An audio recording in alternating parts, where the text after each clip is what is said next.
শুভ দুপুর বন্ধুরা, প্রত্যেক দিনের মতো রান্নাবাড়ির দিকে চলে আসছি। তো আজকে রান্নাবাড়ি হয়ে গেছে বন্ধুরা, কেউ রাগ করো না। আজকে সকালে কারো পরিবারে ঠিক মতো যেতে পারলাম না, তার কারণ আজকে আমার ফেরির দিন।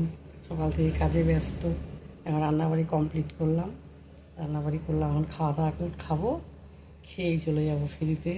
কর্মের জীবন বন্ধুরা, কি করব বলো। দেখো কি রান্না করলাম। এখানে করলাম ডিমের দুইটা ডিম দিয়ে একটু ঝোলা ঝোলাই করলাম, ডাল করে নিই সেই কারণে। আর এখানে করলাম বন্ধুরা দেখো মাছের ডিমের আলু দিয়ে একটু ঝোল ঝোল। নামানোর আগে গরম মশলা দিয়ে দিছি।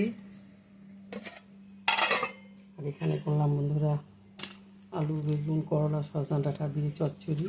সর্ষে আজকে দিই নাই, এমনি কাঁচা লঙ্কা আর পাঁচফোড়ন ফোড়ন দিয়ে করছি। তিতার আজকে চচ্চড়ি করিনি, তিতার ঝোল করছি, একটু ঝোলা ঝোলা করছি বন্ধুরা। আজকে এই দিয়েই খাওয়া দাওয়া সারবো।